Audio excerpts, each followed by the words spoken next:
Welcome to this video series about improvising by Sietze de Vries.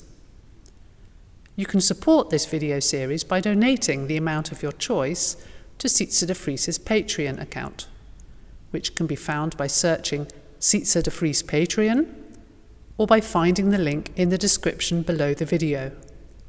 Enjoy the video.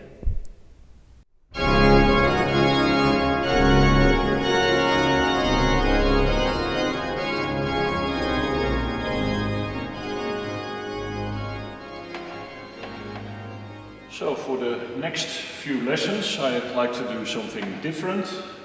So far we've concentrated on having a nice melody and then adding chords to that, so basically harmonizing. And that's a vertical way of thinking. There's a melody and you have chords underneath.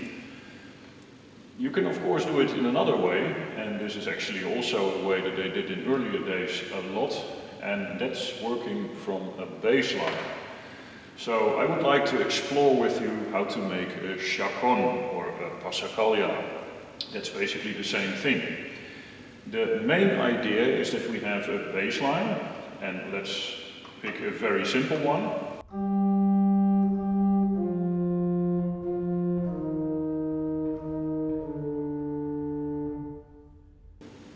And normally a chaconne or passacaglia is always in a slow 3/4 meter, so it's a slow dance.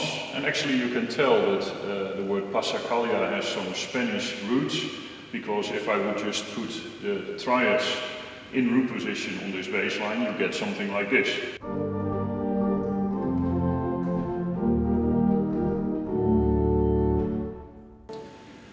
And you immediately have the feeling of Spain, a big campfire and some guitars maybe, so it's actually an ancient dance form.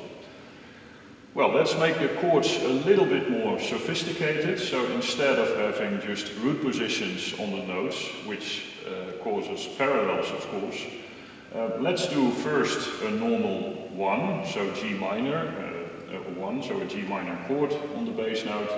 The next bass note is an F, which we use the normal 5, so a D minor chord. And having the F in the bass means that we use an inversion actually. So it's officially, on paper it looks like a 5 with a little 6 added. That's how you do it in the figured bass. The next bass note is an E flat, and on top of that we have a C minor chord, so again an inversion. And we end with the normal 5, which can be, as we've seen before, both minor and major to have a leading note, and we choose the major version this time. So we end up with this set of chords.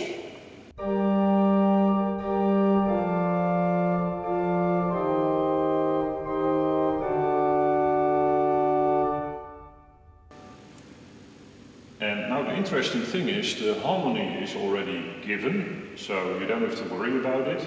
How can you make variations on a theme like this? Well, let's start in the most simple way. Let's invert the triads in the right hand. For example, like this.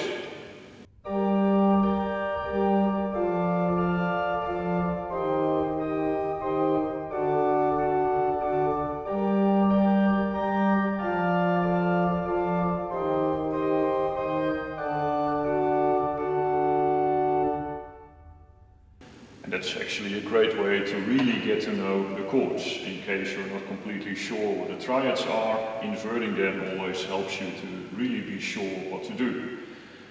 And of course, if you have a pedal, you can also use the pedal for the bass notes and then use two hands for making the chords. Well, the next step could be that you do the same thing, but now you have broken triads. So things like this.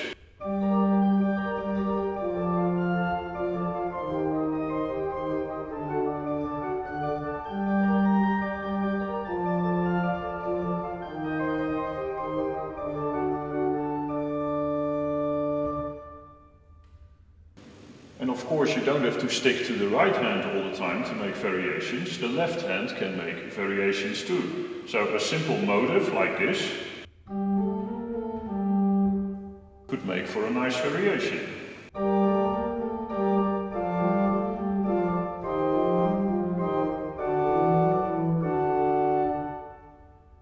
And if you have two manuals, you can actually bring out the sound of the left hand with a reed, for example. But also different things. You can do broken triads or octave jumps in the left hand, or combinations of the things we just discussed, so things like this.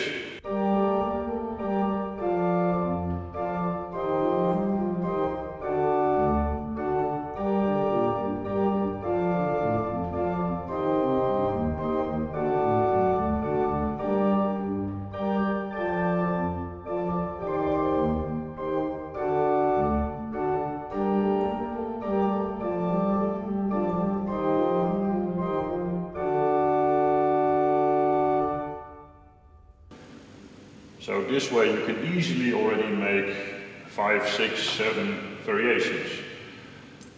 What is another option is of course to leave out one of the notes in the right hand, because you don't have to play triads all the time. If you leave out one voice, there are still 3 left. So the first step would be to figure out what you can leave out in the right hand, which is of course the note that you already have in the left hand.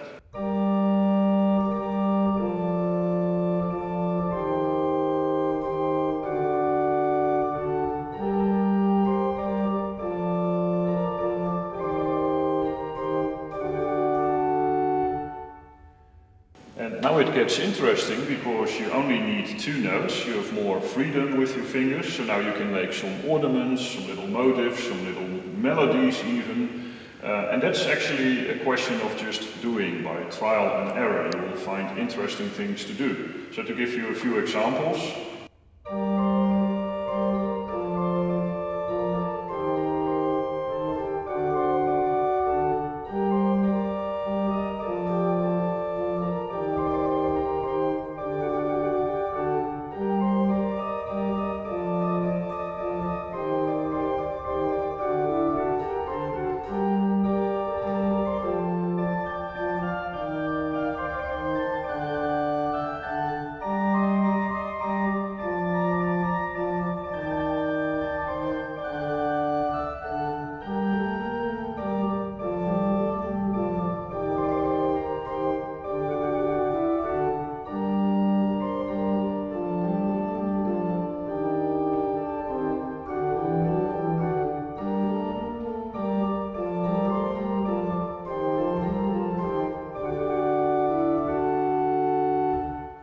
And at the end I actually used a very simple system of parallel thirds. We've seen it before, parallel thirds are always good.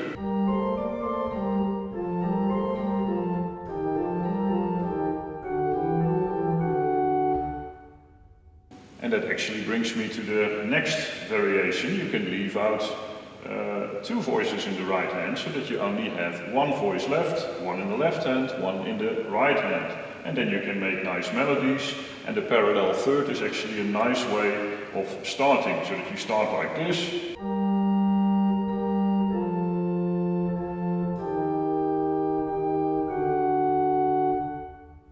And from there you start developing motifs or different rhythms.